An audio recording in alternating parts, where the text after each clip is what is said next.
And I was thinking to myself, well, if we come up with them or we give like fake alias names as if some random person put it in, but really it would just be us, it wouldn't be super sincere.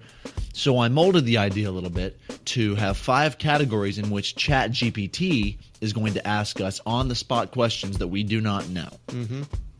So we do have a special guest, which is ChatGPT.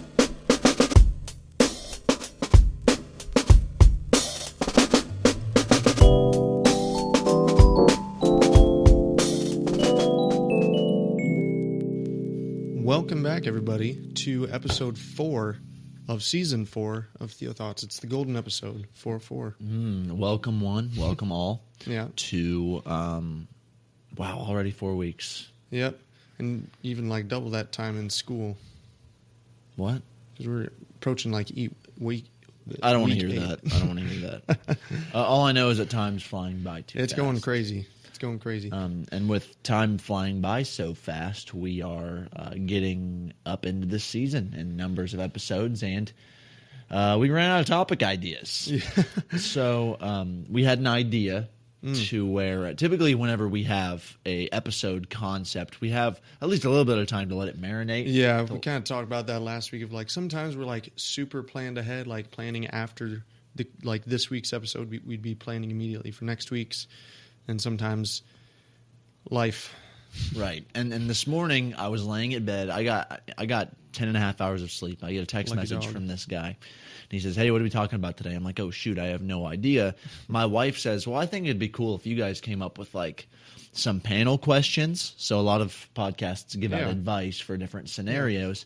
And I was thinking to myself, well, if we come up with them or we give like fake alias names as if some random person put it in, but really it would just be us, it wouldn't be super sincere. So I molded the idea a little bit to have 5 categories in which ChatGPT is going to ask us on-the-spot questions that we do not know. Mm-hmm. So we do have a special guest, which is ChatGPT.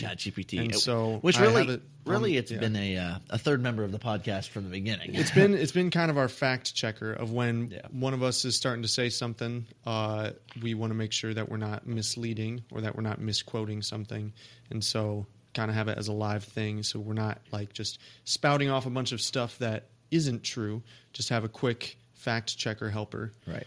But yeah, so did not preemptively insert the questions or plan them out. So I'm currently asking ChatGPT about our first category of questions regarding friendships. Yes, we have 5 categories today. We're going to ask 5 different questions from 5 different perspectives, and we're going to answer those questions. And it's all for you today, listener. So thank you for listening in. Judd, I hope you're having a good day. I'm doing pretty good, actually. I had work this morning and workouts before that. Ooh. And so I've been up for a bit, but I'm doing good. Nice. And it's a beautiful day outside. Yeah. Absolutely gorgeous. We got the lily over in the corner here that they tried to throw into the garbage. We know who you are. So, ChatGPT. All right. We got first question. How do you believe your faith influences the way you choose your friends?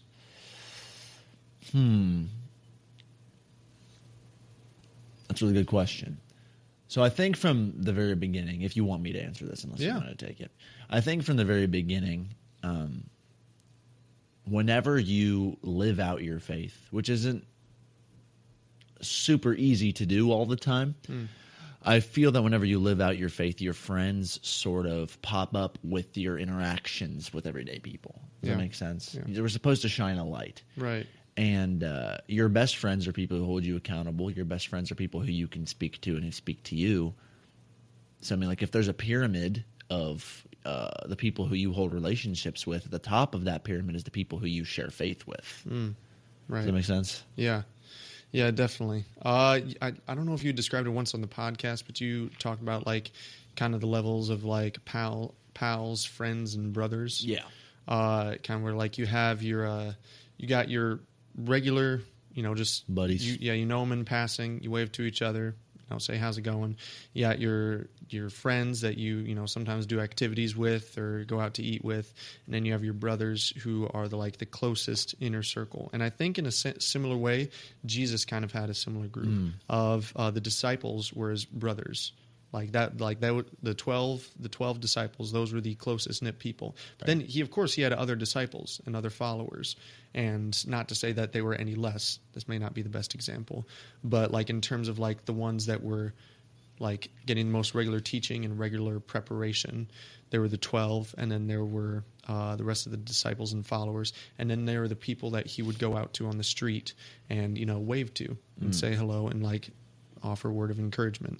But of course that's a little bit different because Jesus intimately knows every single person. We don't intimately know every single person. Correct. And so for us, at least when I think about it, it doesn't take a lot of effort to say hello to someone in just the fact of like some people have no friends. And so even just a little amount of effort can mean a lot to someone, to just making the start of what could be a friendship. But I really like what you said, because I think when I think about this question, excuse me, choosing your friends is definitely the ones that influence you. Right. And so finding those people that can build into you and that you can build into. Like when I think of accountability partners, I think of like, I want you to like hold up a mirror of the man that I want to be. And right. when I'm falling beneath that image, you hold up that mirror and is like, Judd, this is who you're supposed to be, man. Stay on it. And there's a definite like, so I'm going to propose an idea. I don't think that you should ever do this idea, but if you do it intrinsically with yourself in your head, that's an okay thing. You take a look at the people you spend the most time with, and then you set up a tier list for who is your best friend and why. What qualities make them your best friends? The odds are the people who, like we say, keep you accountable, the people who keep you on the right track, the people who do all the positive things in your life. Ultimately, you're going to highlight the people who aren't as positive in your life, who you are friends. And like sometimes, just to be factual, I think that you run into, if you look deep enough, you're going to run into the fact that like this person's just friends with me because I do things for them. And I think in our faith, it is the complete opposite of that. Like our best friends are people who sacrifice for us, or people who love us in the best of ways, even to like what Christ says, there is no greater friend than one who lays down his life for his friend, or love than lays down his life for your friend. You get the idea. Friend is in there. Yeah. So if you were to take a look at everybody who you would call your friends, pals, buddies, brothers, acquaintances, friends. Yeah. You would find that typically the ones who are the highest up are the ones with the best characteristics following this like morality that we look into, because it really shapes you up to be the perfect friend. Yeah, for sure. I asked it to give me 10 and then going from like picking 5 from this list. And we already answered kind of another one, how important is accountability in Christian friendships and how do we practice it? So we already kind of went into that. Another really good one, how do you view friendships with non-Christians, and what boundaries, if any, do you set? I think I've got something for this one. Okay. So I have some people very close to me who are not just like, oh yeah, I've been to church, or like kind of on the wayside, like full on like non-Christian, like borderline agnostic or just full atheist. Right. But these, especially 2 people that I'm thinking of, are very close to me, and I've known them for 15 plus years, and they've been a part of my life and have had influence in my life in many different wonderful ways. But I think it's so important to be friends with non-Christians, but especially to nurture those friendships, because if someone, especially a non-Christian, still feels comfortable being your friend while you are a Christian, that says a lot, because a lot of times non-Christians don't like Christians because they have either been hurt by the church or by another Christian that acted poorly. Yeah, they ignore the logs in their own eyes. Yes. And so for someone to see you as still a friend, even while you're a Christian, and they don't believe that is something that needs to be very, very nurtured. Absolutely. I've been told by a friend who I have been told, and he's not a Christian. He grew up, I think his grandparents were pretty, which is, I think, common. Yeah. The older generation is typically more in tune with the church. But whenever I first met him, it was all just like making fun of what I believe, which is okay. Like you gotta have like a hissed skin if you're a Christian, because like if you can't take a joke, right, against what you believe, like how can you really defend it? Right. You know? So he used to make fun of me for it, and then we used to get into theological arguments all the time of like what was real, what wasn't. And then like slowly over time, he would ask me for advice on things that mattered. And at first, it maybe it wouldn't have mattered as much, but like, and in our encounters, I wouldn't have necessarily inserted my opinion, but if he would have asked me, I would have answered. Yeah. And then I think that there is, and I maybe kissed this a little bit in the previous question, but I think that there really is a sense of like respect for morality whenever you follow the Bible. I mean, even in Islam, the Islamic people respected the Christians because they were the people of the book. They had a set of guidelines with which they would follow. And I think there's a bit of an intrinsic, even if you don't notice that right away, it's like this person, there's been some messed up things in the name of Christianity, but overall, that's not the Christian way. That's not, this person is here to help me. And it's turned into like, I have a quote of, he told me one time in a pretty big situation, Jordan, your word is the only one that I count on in situations like this. And I'm thinking to myself, you don't even agree with what I believe. Right, but he recognizes the wisdom that you carry because of what I believe. Yeah, which is cool. Definitely. Yeah, that's 100%. Like also, one of my friends, he had asked me like a ton of questions of like the different problems that he had with Christianity. I'm like, just like, I don't understand, just like why you guys believe this or how this could be like, but this makes more sense. But he was actually kind of getting more close to the truth. He had just only experienced Christianity from the end of somebody else's finger pointing down at him. But once I started talking to him more about actually what I live and how I practice it out, and I wasn't even trying to like convert him. I think that's also a big thing, is that your non-Christian friends, it should not be an endeavor to like every conversation be trying to convert them, because that does not work and that'll push them away. But just living, and like when you said like letting the light shine, let the light do its work. Absolutely. And that has fostered and prospered into some really great things. And I have learned how to love better by having these conversations and interactions with these friends, because they are like, that's who Jesus is after. And so I'm learning how to love better, how to communicate better with my words in ways that are loving to Christians, to non-Christians, to people who don't even know.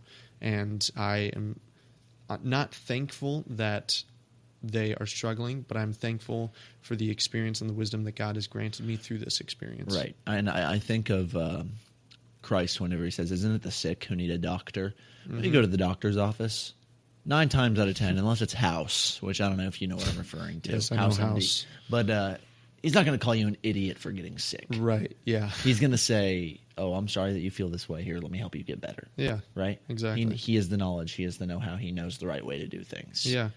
So in the same sense, we aren't to be the doctor who says, if you want to view yourself that way. So we aren't to be the doctor who's like, you idiot, how could you have licked that snot? I can't believe you. You're an idiot. Yeah. So, just judgment is something that I would stray away from. Right. Yeah, especially. Yeah, that's good.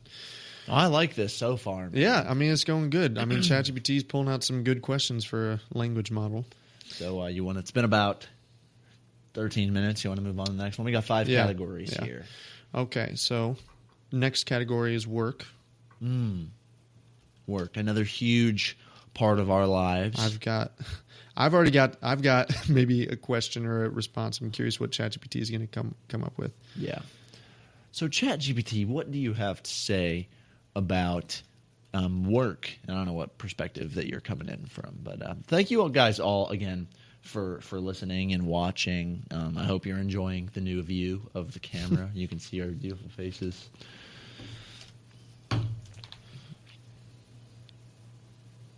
Sorry, it's generating them. Okay, yeah. Okay. So this work, relating to careers, also how Christians operate in their current work, because there are a lot more jobs today than there were 2,000 years ago. Of course. And so there's a lot more places to have missionary possibilities or other things. Okay, so how do you balance your professional ambitions and work life with your spiritual values? That's really tough, especially because I'm going to be working in the school. Yeah. And the school is I'm a PE major, for those of you who don't know. So I'm going to be working in the school pretty soon, and the school is part of the state. It's run by the state, typically. Yeah. So there is this made-up little thing called the separation of church and state, where I don't necessarily have the freedom to live it out, but like share what I believe in the aspects that I want to. Right. So it's a tricky one, but I'll actually let you go first here. Yeah. So for me, I'm an engineering major, and I wrote a paper about this, ish. And this may lead into a different question, but in terms of like some more of the ethical dilemmas, which I think is kind of what you're leading into, in engineering. So I want to create things, I want to build things, and honestly, there was a movie Oppenheimer. Yeah, did you see that? No. Yeah. Okay. Well, anyway, it talks about the creation of the atom bomb, which is one of the greatest feats of engineering and physics all put together into one, and the culmination of quantum physics. They called it Fat Man. Yeah. And but before that movie came out, I was been like, if I make something that was sold to the military or something, that's fine. But then after watching that movie, like I started to feel more uneasy about the thought of like, I create something that is used to then bring harm to other people or even to possibly kill other people.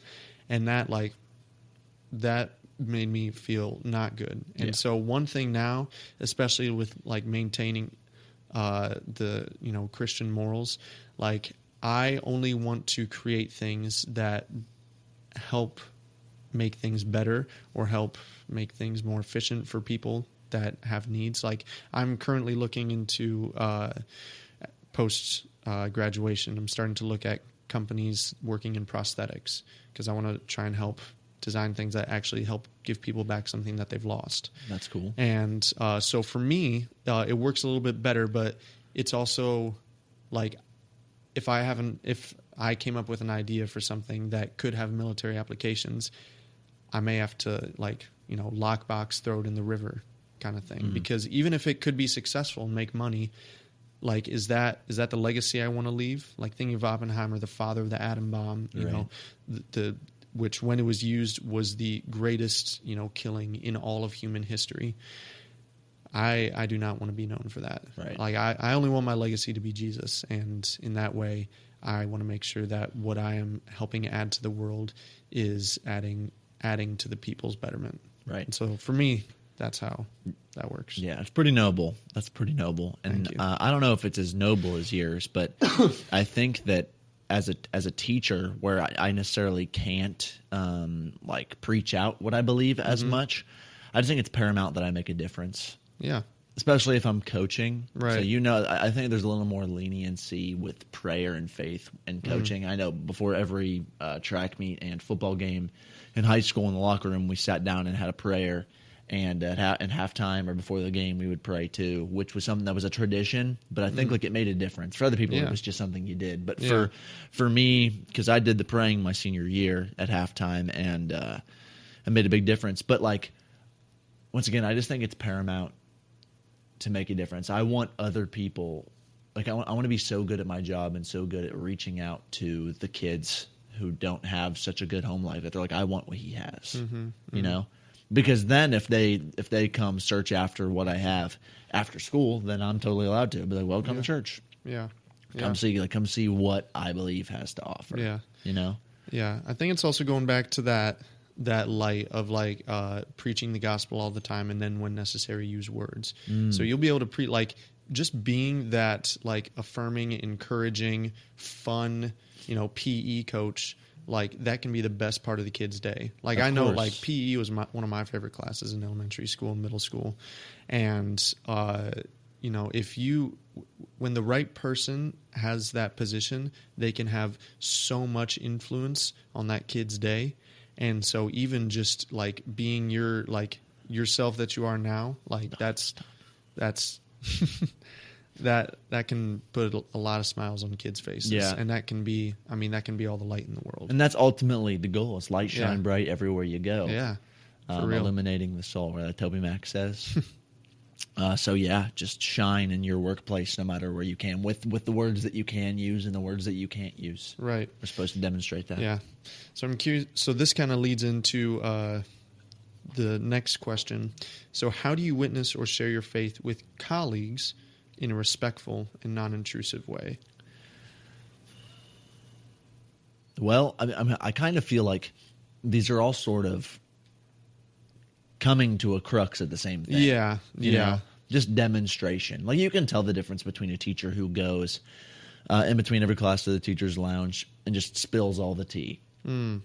It's just, oh, this kid is terrible. This kid is this kid is that. And then the teacher who goes and talks to the kid and like tries to make a difference, saying like, hey, how can I help you in this classroom? And like knows all the best practices for doing what they're supposed to do and like helping the betterment rather than complaining to other people just for them to hear you speak. Right. So just doing the right things, being the right person, setting the right standard. Yeah. Yeah, for sure. I think for me, I actually think of my dad as a good example. So he has a managerial position. He's like 1 month away from retirement, which is awesome. Sweet. But in that time, he has always maintained certain convictions, and it's a very common thing for like work colleagues to just say like, oh, hey, let's all go get a drink after work together. And my dad would not say like, oh, I'm holier than thou, so I'm not going to go. But he said, I'll go and I'll drive. So like he would just go and he'd get a water, and then he'd still like be with them and talk with them, but he'd get a water and then offer to drive everybody back to their respective wherever they needed to be. And in that way he was like, it was the same kind of thing of like Jesus sitting with all of the people that were sick, and the Pharisees were looking like, what are you doing sitting with them? He's like, Jesus is like, well, they need me here. Like I'm not gonna do anything for them when I'm gone out of here. And so in that, like, he wasn't like shaming them for, wanting to maybe get a little drunk, but he was just being with them and just saying, like, I'll make sure you're good. I'll make sure you're safe. Yeah. And then outside of everybody just thinking you're a good guy, which is always a positive thing. Like everybody wants to be, if they did look intrinsically and say like, who are my best friends? Like who make the best examples on me? Like this kid's a good guy. He's a really, really good guy. And I respect him a lot for that. And the older people get, the more that matters. Right. But I get reminded of like, as far as the workplace goes, I get reminded of the movie Courageous, and I can't remember the Hispanic guy's name. Do you remember what it is? It's been a few years since I've seen it. Well, he's going into an interview to get a higher position, and they ask him to lie on some documents, and he says, I'm sorry, I can't do that. And then they're like, son of a gun, you're hired because he didn't lie. Right. Like, we need somebody with integrity. Yeah. And something as simple as that. Like, don't lay down your integrity. Stick to what you believe, because that's really what we're called to do. Right. Reckless abandon. Yeah. I've got one more question that I think is really good. How do you balance your commitment to your job or even / school work with your commitment to serving God in your community? And I had a conversation with somebody recently about this in a very similar way of like, especially like right now, it feels like burnout. Like we're in our senior year, we're doing a lot of work, we're busy, we're already saying how we're already in like multiple weeks here and it's just going by, but we're just trying to go through the motions. And sometimes it feels just like, because I know God called me here to Greenville. I know God called me for engineering. He's placed that gift many, many years ago. And so this is the path that I know I'm supposed to be on. But in some of the things that I need to do for this path, like for engineering, it feels like part of it sometimes takes away from the Spirit or like drains from the Spirit a little bit. Yeah. And I was talking with somebody that said, like thinking of, but like, you got to do this hard work now because of the work that God has for you after. And then so I ask, so do I have to sacrifice part of my spirit now for the Spirit I know I will have? Yeah. And so it's figuring out how do you maintain your spiritual, overfilling, full cup while doing some of the hard work that maybe, because I could be, a few hundred years ago, I could be an engineer without having to go to all crazy school, and I could just start making things. But now I need certifications. I need licenses in order to do the things I want to help people. I need to do some of this other stuff that maybe wasn't originally God intended, but I need to do it. And it's really weird dichotomy of God called me here. Part of it's draining, and so I need to stay filled, but also not have the mindset of let myself go now so that I can bounce back later. Right.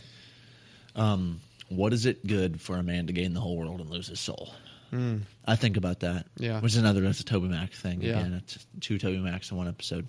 But typically the outlook that I have is it's somewhat similar. You got to check yourself before you commit to the outlook. Right. Because ultimately you have to do it God's way. But if I see a negative, if I see it didn't work out, Jordan, it's not going to work out for you because of what you believe, then God had a better thing in store. Right. Yeah. But you got to make sure that you're what you want to have happen is what you think God wants to have happen. Does that make sense? Yeah. You have to have your priorities straight with what the Lord has, because then it's I was trying to do this really, really, really, really, really big thing for me. Has nothing to do with the Lord. Because generally, if you're following what you think that the Lord has for you and his plan and where he's pushing you and it doesn't work out, then there's a lot more confusion. But if you weren't doing that and it didn't work out, then duh. Right. Yeah. I think also one of the biggest things is really intentionally following the commandment of Sabbath. And not just going to church with your family on Sunday and not working on the weekend, but intentional, godly, present rest. Yeah. And that I think is so important, because it feels like just the norm to be burnt out, to be always working. That's the American culture. It's you do the 9 to 5, and then you go to church on Sunday, and then you just rinse and repeat over and over and over. Yeah. And some sort of horrible exercise program. Yeah, it's like a nonstop not a relationship. Hit circuit. Yeah, it's crazy. And so maintaining strict Sabbath, whether that is literally nothing else but the Lord today, or taking the occasional day of just I can't work today, I need to be with my family. Being very intentional about if you're working to provide so much to the point that you're losing the time, then we're missing the mark somewhere. Or even if you're worried so much about yourself, right? Your own entertainment. Yeah. And so then that's the point where we got to readjust.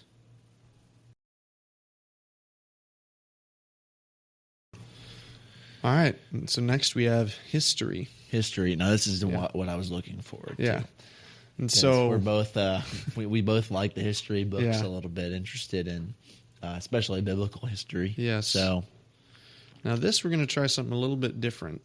Asking it. So the past 2 sections have just been questions in general, no perspective, no bias. We're going to try and have ChatGPT give a little bit of agnostic or atheist bias in some of these questions. So these might come off a little bit more targeted, of just how do you explain? You might see 2 humbled boys here. Not necessarily humbled. We're not cocky, but it doesn't mean we're going to have the answer to all the questions. Yes, but this is also important because there are some things that we don't know, some things that we maybe need to spend more time on, some things that we have to give to God, and some things where we have to, consult Munshaw again. Oh, for sure, yeah. Or Dunkley.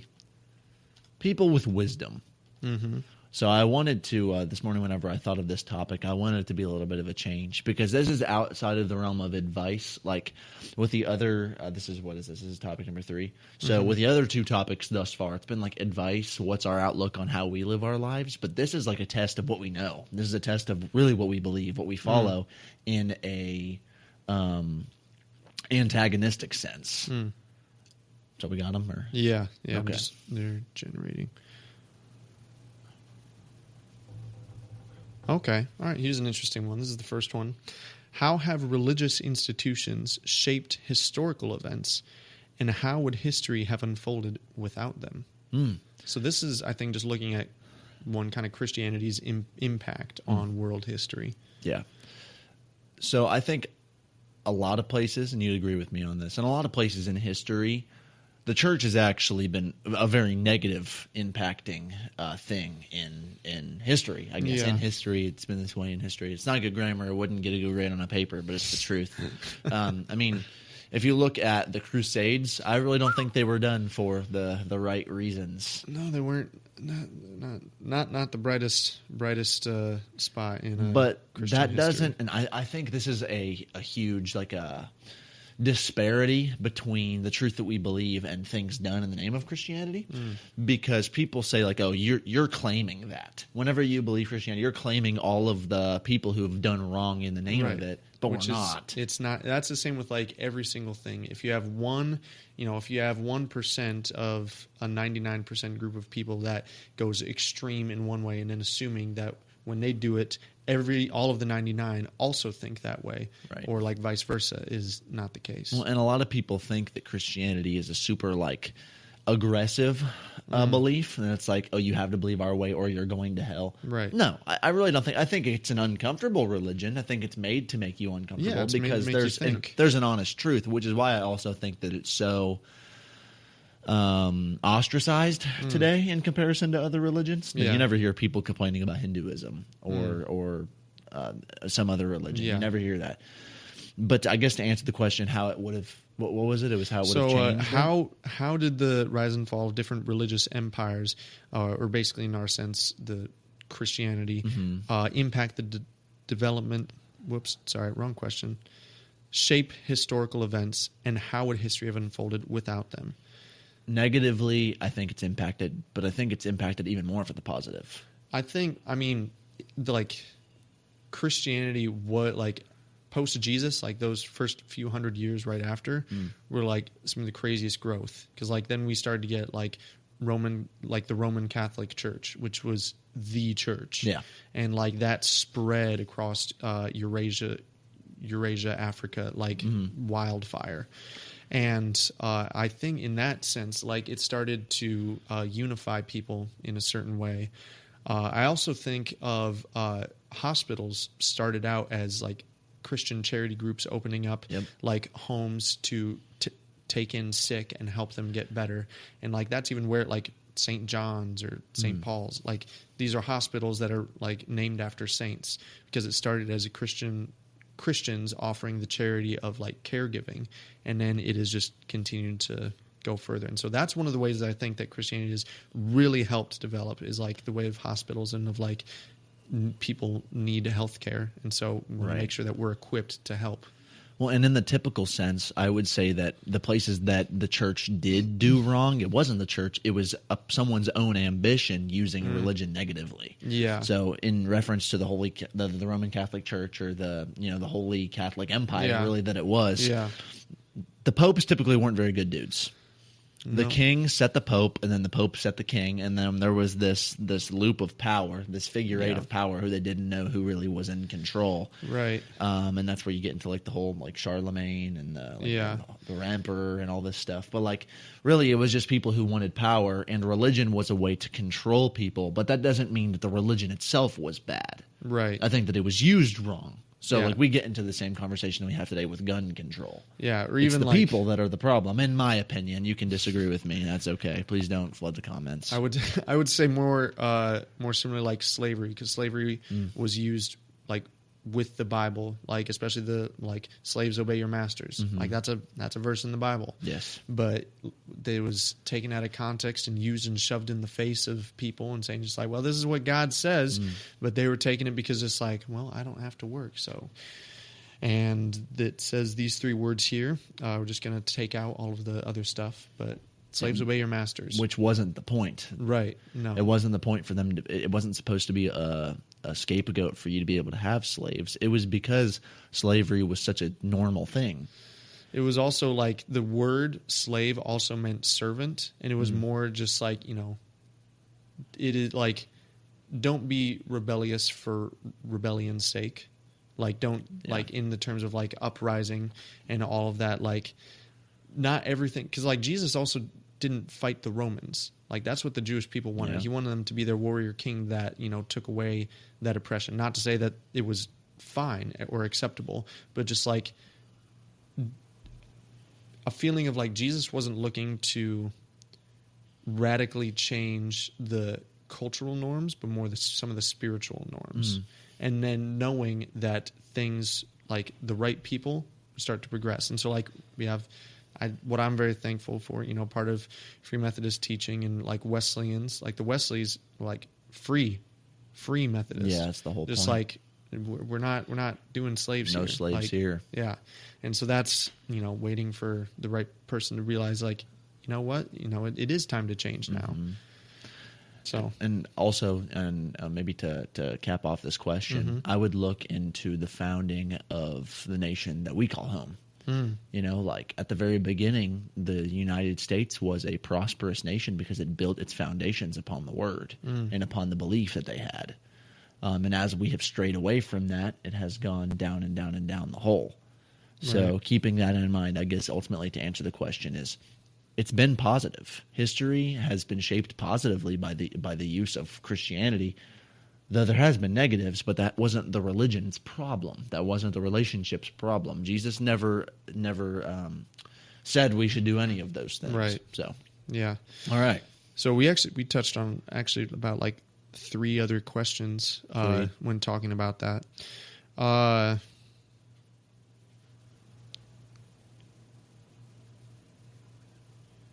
So honestly, we kind of already talked about a lot of the other things. I guess just some other comments on, like, Christianity in history. Like, what year is it? And, like, it's 2024 AD, like in the year of the Lord, or CE. Yeah, I hate that. Common era.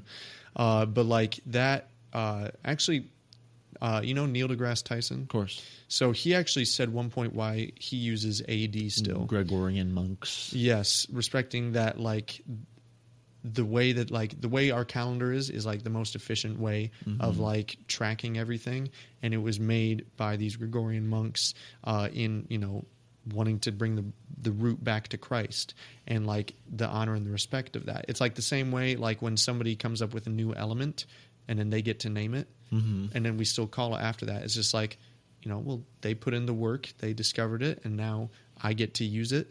And so I'm going to, show some respect to them. And it's still the calendar we use and today. So, yeah, and not, saying just, like, respect to the AD, but just, like, that Christ's life has had still such an influence that we're still tracking, how far along we are since Christ. Right. And,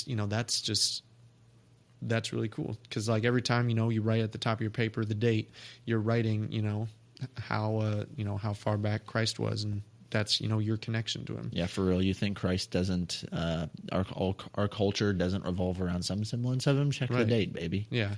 And, like, there are plenty of other things. Like, even, the English word goodbye. Yeah. Stems God from, be with you. Yeah. Yes, God be with you. And so every time you say goodbye, you're like, God be with you. Christmas. Yeah.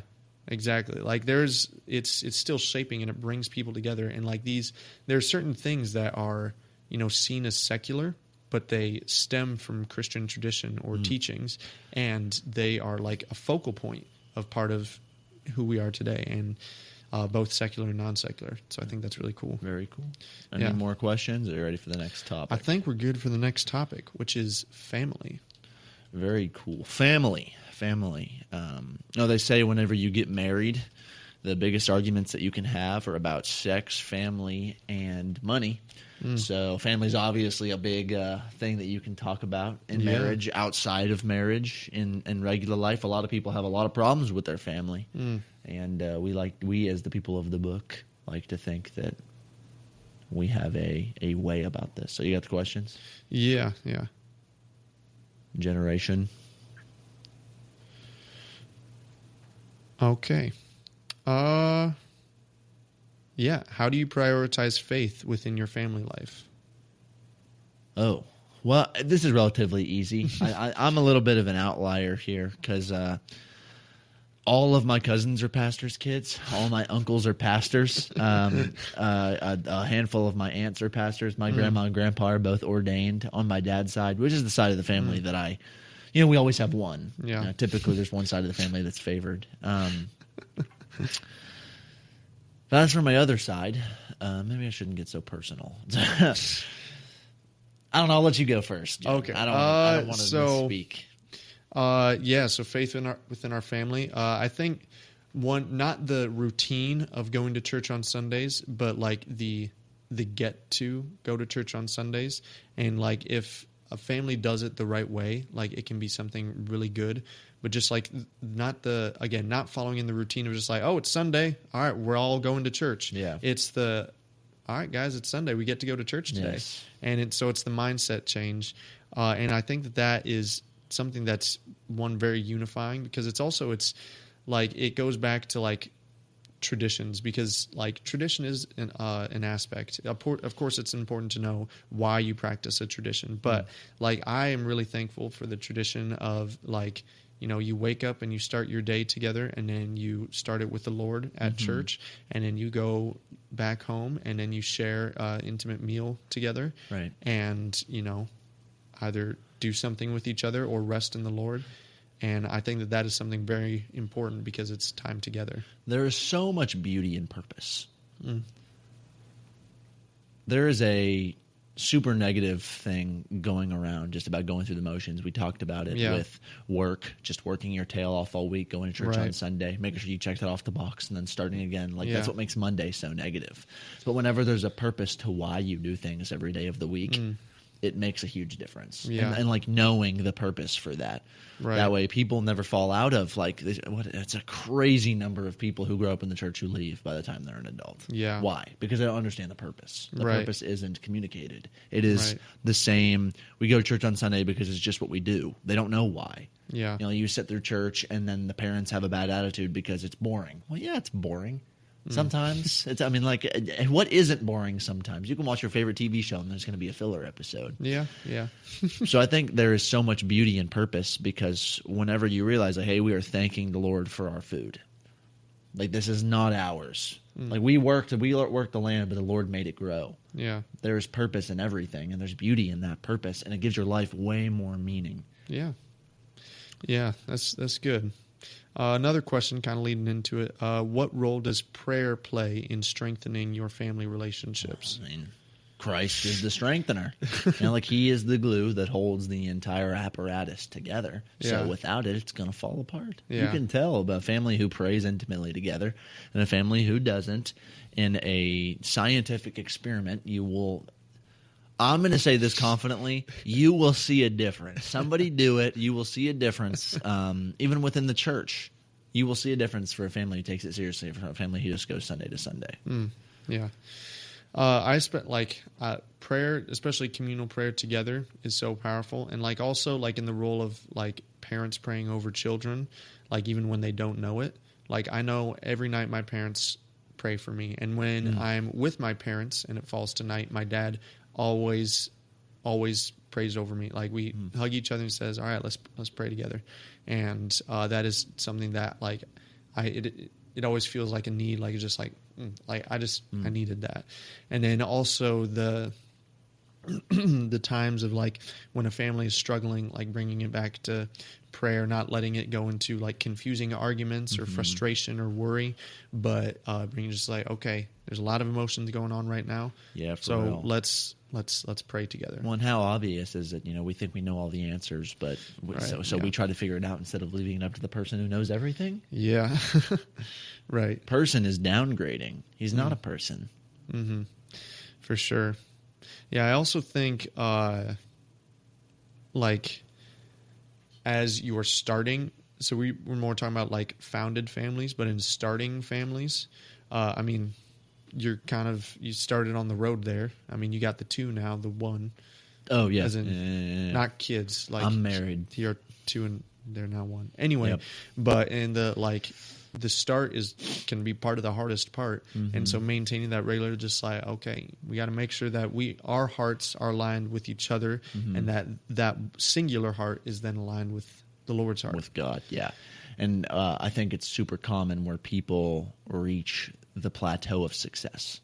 They get to where they want to be. Like you get so close to the Lord before something big happens, whether it's a wedding or graduation or whatever else you may have. And then once you get there, you thank Him for it and then live out your life, just go about your daily business. And it's a sad reality that so many people do this. But it's like, if you're taking such a healthy supplement in prayer and in supplication with reading your Bible and, like having that lasting relationship, and you just let it down because you've gotten where you want to get, right? Where you want to get isn't the end of where you want to get. Yeah, for sure. That's good. I got another good question here. How do you handle disagreements or conflicts within your family while staying true to your faith? I'm going to let you take this one. All right. So for me, one of the things I think is the most interesting is when it comes between the child and the parents, because there is the commandment, honor your father and mother, but that has been taken a lot of different ways. Some take that to mean just like do whatever mom and dad say, no matter what they say. But then you have, parents who are not good parents. And then so then does the child have to do bad things that their parents say? I don't think so. No. I think that honoring the father and mother is understanding where they come from, that they are older, have more experience, that they brought you into this world. And so they have more things that they can help give you, and so respecting that. But then it's also the honoring your father and mother by loving them enough to, almost not in a full like, you're wrong, but the accountability of like, why? Right. Like like one of the things that I think my parents have done well with is helping me and allowing me to figure out reasoning for things beyond just saying just like, oh, because I said so, or because and like we talked about, like understanding the purpose and reasoning of things. And so in a family, not just between parents and children, but like in any relationship is almost a different sense of accountability, and it operates differently for each relationship, for siblings, for parents, for older sibling, younger sibling. It's a different dynamic that needs to be navigated, and husband and wife. But I think some semblance of accountability, of like recognizing of like God grants all of us wisdom in certain facets, and like in sometimes the child teaches the parent, or the older sibling teaches the parents how to parent. And so it's figuring out that accountability dynamic. I agree. And on top of that, I think that when it comes to disputes with your family members, there's a lot of humility in argument whenever you know that you're coming from the side that's scripturally backed. Like you don't have to worry as much about disagreements if you know you're the one who's right, because you believe in, and like that doesn't sound very humble, but the truth is it is. Like if your priority and what you're pushing is only backed by God, like not only, but like, backed by God, then you have less to worry about. So the other things will work themselves out. If they disagree with what I have to say, that's okay. But if you're disagreeing with something petty for no reason, that's not very humble. You need to be humble by sticking to your guns and make your guns the Lord's guns, and then you're chilling. You'll be good. Reminds me of 2 Timothy 2:23, which is that was like my main scripture for like 2020, was do not get in foolish and stupid arguments that only lead to fights. And that like set it off alone. I would ask in your state, when both are speaking from the word, because when one thing says like, well, it says this here, and then it also says this here, but both of you are having different interpretations, and it's just like, or it's like when one person says God told me to do this, and another person says, well, God told me to do this, and those things are in conflict. Right. So then how do we navigate that kind of conflict? Well, I think that there is wisdom in sticking to what you believe, but I also think that it's foolish in not listening to counter wisdom. Yeah. So, like, it's humble for you to be like, I'm not going to argue with you because I know, and I'm going to stick to what I know, okay? But I also think that it's not very humble for you to be like, I'm not going to listen to you whatsoever. Yeah. So, like, you kind of have to find a happy medium of, like, this is what I know to be true. This is what I'm sticking to. This is what I have set my foundation on. But your foundation is set on that. And I see that you're a good person. I see that your life is fruitful. I see, like, all of this stuff. So, like, disagreeing with me, I'd be like, well, I have all these reasons that I believe this. This is what I've set my foundation on. But you set your foundation on that. The least I can do is lend an ear. Doesn't mean you have to agree with them, but hear them out, you know? Yeah. Yeah. All right. One more good question. What are some ways you practice forgiveness and grace with your family? Very tough. I think grace is easier to give the closer that you become to being like Christ, which is a long journey. Yeah. Forgiveness, to be honest, I'm not sure that I'm the right one to have this question asked, just because I don't know. Like, I don't really get mad at people. Like, it's usually pretty easy for me to shrug things off. Not that I have like a huge problem forgiving people. Don't get the wrong idea. I'm not sure. I would say not in the same facet. Like, I don't have, like, grievances against my parents. That's what I'm saying. But especially, like, there are families that do have a lot of struggles, and I think it's getting past the idea. One, forgiveness doesn't need to happen in an instant. Sometimes it takes months. Sometimes it takes years.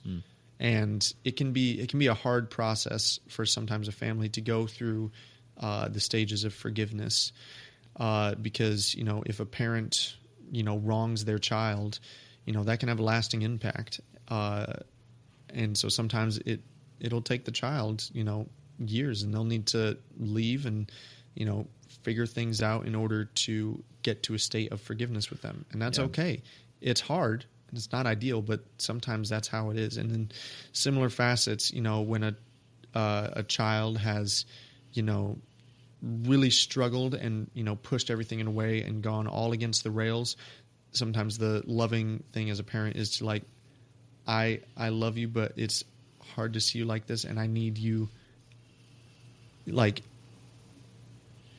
our current situation is not working, so in love, letting you not letting you go, but like allowing the time and space to figure things out.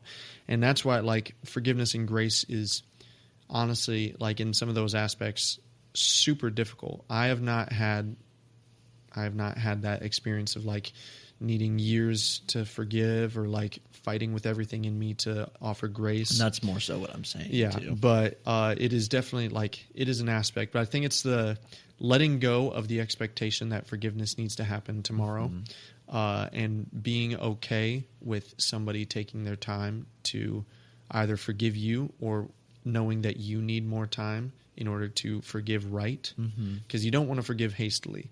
Like, we use I forgive you, like, very flippantly, yes. A lot, like, right immediately after somebody does something. But then we'll talk about it, the next week, and bring it back up. Yeah, there's a distinct difference between I forgive you and I forgave you. Yeah. Yeah. A lot of times I feel like it's I forgave you in that moment, but then, a week later it's just like, hey, man, you did that thing to me last week. It's like, oh yeah. It's just and then, like, for true forgiveness is a clean slate. Yeah, I would say, like, it's a clean slate, but understanding and learning from what happened. How possible is a clean slate from a human perspective, though? Yeah, I feel like I must have used it on the podcast before, but, like, forgiveness feels like a house, and, like, sometimes somebody comes into your house, takes a sledgehammer, puts a hole in the wall, and then walks out. Oh, I hate it when that happens. Yeah, and then you could just choose to hang a painting over it and just say, oh, it's not there. Yeah. But really it's there, and it's starting to get drafty in the house because you're just letting it fester. And then you could patch the wall, take the time to fix it, But then what's after is what's different. You could let that same person walk in your house with the same sledgehammer, and then they could hit the wall in the exact same spot. Now, we don't have to let that person in with the sledgehammer or let that person in. Like, healthy boundaries after forgiveness is still like a full thing. It's still it's wiping our heart, wiping the slate of our heart clean of the festering anger or grievances against that. Not necessarily like saying just like, oh yeah, we can operate exactly as we were before. Right. Like, boundaries are a very healthy thing. I also kind of think that in a sense, I don't believe in evolution, but I'm going to use the word evolutionarily. I think that we're sort of evolutionarily hardwired to not forget negative circumstances, you know? So like forgiveness in the sense of like, I forgive you as a person, but I'm not going to forget. So it's like a lot of people think that forgiveness is like the idea of a clean slate that I was talking about earlier. Right. I think it's like giving the person another chance. Yes. I don't think it's forgetting what they did. Yeah, it's Even as much as they wish that you could. It's more like I forgive you, but I'm also learning from this past experience. So that, I think, kind of sums it up pretty good for family and forgiveness as well. So our last topic is the great unknown. The future. Yeah. Future. So checking with ChatGPT again. It's been given some pretty good questions. I agree. Maybe this could be something that we do more often. You know, like because it's essentially a guest. It's essentially a guest who's coming on to ask poll questions. You know, like we both love speaking our mind. You know, so. As for this one, though, I'm interested to see what it has to say, because this is something that's going to become very real to us very soon. Yeah. Now, also, like these, like yes, ChatGPT is giving good questions. I'd love to hear some of your questions. Yeah, for real. Like, you guys are better than AI. Much better, and you guys also get a lot more personal. So yeah, okay. What role does hope play in your perspective on the future? The church that Brooklyn and I attend, Greenville First Christian Church, has a mantra, says it everywhere. Hope changes everything. Oh, yeah. And I love to think about that, because without hope, what do you got? I think of like Lord of the Rings and the White Tree of Gondor as like all like the forces of Mordor are coming down the city. There's like one bloom left, which is supposed to signify hope. And then like, you know, like the good guys show up and then everything works out hunky-dory. But as you continue on, a pessimistic outlook is only going to get you to the bare minimum. Like even that is going to get you to the like the bare minimum. Yeah. If you tend to have more optimistic look on things, I have a feeling that typically things are going to work out more in your favor. Yeah. And I don't know that the evidence necessarily to back that, but if you always like if you're a negative Nancy or a negative Nathan, maybe things aren't typically going to work out for you. Yeah. I mean, hope and faith are so intertwined. You're right. And we have our hope because we have our faith. Yeah. And like hope, like faith is the practice, hope is the mindset. And so hope is that mindset of just like, you know, I'm trusting in you, God, even when it's just like everything around me is just like falling apart and doesn't look like anything's going to work out. It's the hope of like, it's not the just like, oh, I think it's going to happen or I know it's going to happen. It's just like, despite what happens, I am staying, you know, hopeful and faithful in God that like no matter what, even in death, He's got me. Right. And so it's not to say that that's so cold. Like Stonewall Jackson. You know the story of Stonewall Jackson? I don't know. Stonewall Jackson. Well, he has the nickname Stonewall because he was a Civil War Confederate general. Okay. And he was up on a horse, and all of his people, like in the heat of battle, and everyone asked him, like, "Aren't you scared of dying? You're like up on the horse with your little one-shot pistol in the middle of battle." And they said he stood there like a stone wall, and he wasn't scared of dying because he knew that even if he died, he knew where he was going. Right? Yeah. And it's just an interesting story. I didn't mean to cut you off. No, you're good. You're good. But yeah, I think like especially with our unknown future of like we all have so many unknowns right now. Like I don't know where I'm gonna live or what job I'm gonna work at post graduation. Yeah. I mean, you're entering the world of marriage, so I mean, hope and prayers for you. But just for all of the things that we can't control and that we don't know of where we're going to end up, how we're going to end up, it can be really hard to, even have any degree of certainty of what's going to happen. But the hopeful mindset of just like, despite, I will remain, in the Lord's joy. Right.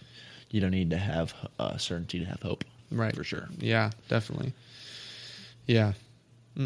How do you balance living in the present while preparing for the future in accordance with your faith?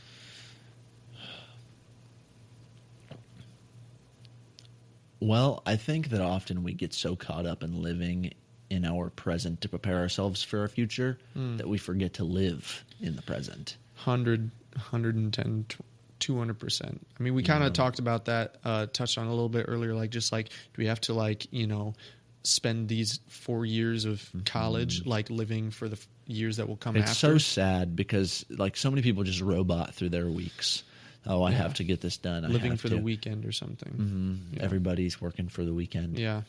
But so I find even sometimes with my wife, she's like, because I tell her, like, take a second, just sit down next to me, like enjoy the time like that we have, these 5 minutes or 10 minutes or so. And even that makes a huge difference because I'm a huge procrastinator, but I have an advantage because like whenever I get into that so I have like a hyper mode that I can get into that I can get copious amounts of homework done in a very short amount of time. And it's pretty good work. Like I'm a 3.3 student. So like in the time that I have that I'm not doing homework, I get to look at life and see it from like a more broad and hopeful perspective versus somebody who feels like they're always going, which is my wife. She feels like I never have time to do anything. And I was like, well, you do have a lot on your plate, but since I choose and pick and choose whenever I'm going to sit down and like live in the moment and like take heed of everything that's going on around me, I'm just like a happier person. Not than my wife. She's a very happy person. Yeah. Don't get me wrong. No, I got you. I'm a happy person than the usual guy. Yeah. Who runs through life without thinking. Definitely. But it's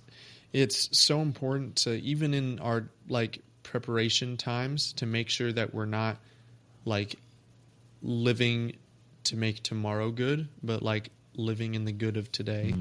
And Jesus talked about it all the time, just like today's problems are enough for today. Like give tomorrow to the Lord, in the sense of just like, yes, like as I was describing, there's certain things that I need to do now for preparations for the future, but not letting that trump my need to live in today.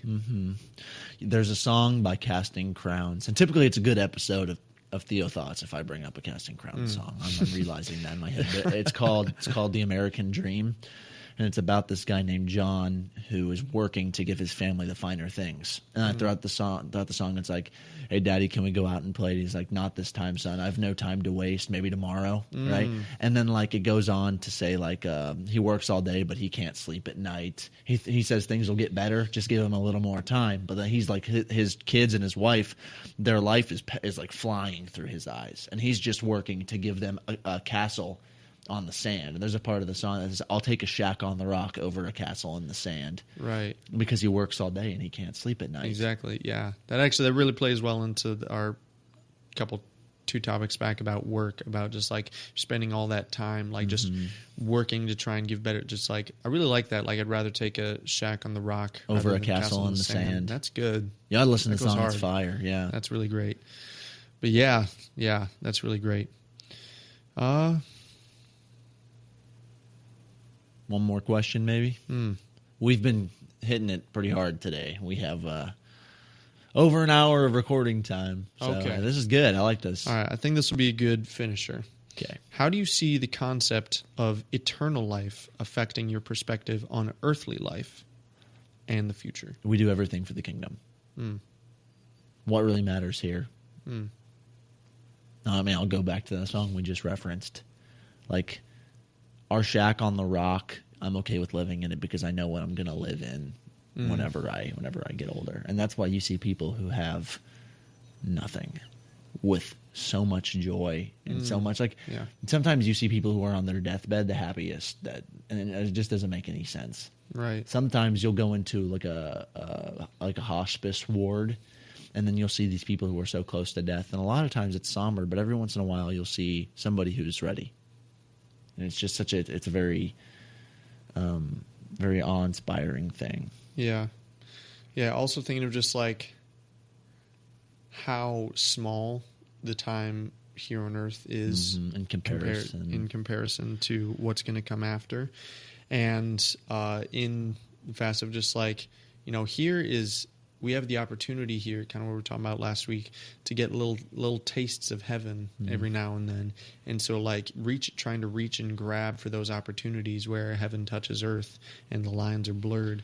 Yeah. And in the idea of like the concept of eternal life, of just like, I can take comfort working hard now, knowing that one day the work will be done. Right. In a little bit different than, because it's different thinking like working hard now for like retirement when I'm 60 or whatever. But the difference between working hard now to help build the kingdom, build a family, for the kingdom that comes after. And like when Jesus talks about, and even the prophets, it's just like, yeah, the earth can be kind of crappy sometimes, but just like hold out, because blessed are the ones who, like the Beatitudes, like who are going through all of the crap right now, because you will inherit the kingdom of God. Yeah. And reckless abandon is a huge part of that too. There's something so powerful about somebody who's so sure of themselves and what they believe and what's going to happen afterwards, that they abandon themselves with reckless. Yeah. Without wreck. You know what I mean? Yeah. Words are hard. Right. So yeah, I think that's pretty good. Thank you, ChatGPT, for joining us today. Yeah, very, very good guest. So yeah, that is all for now. Sorry about not Instagram post for the past episode. It completely slipped mine, but I checked the views. You guys are watching it, so that's good. You're the best. You're the best. Yeah, we love you guys. I'm looking at you, Sherry. I don't know if there's a Sherry who watches, but if there is, that's going to be pretty cool. Please comment, Sherry, if you're out there watching and Sherry. listening. We do this for you and everyone else too. Yeah, John.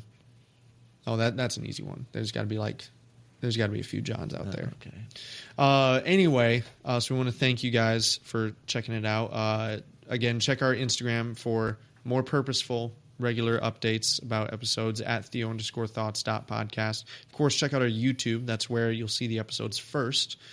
And then get out to Spotify on the weekends. Going to start doing Theo Thoughts Thursdays. The YouTube will post on Thursday, and then you get the Spotify one on like Saturday. Triple TH. Yeah. TH cubed. TH cubed. I like that.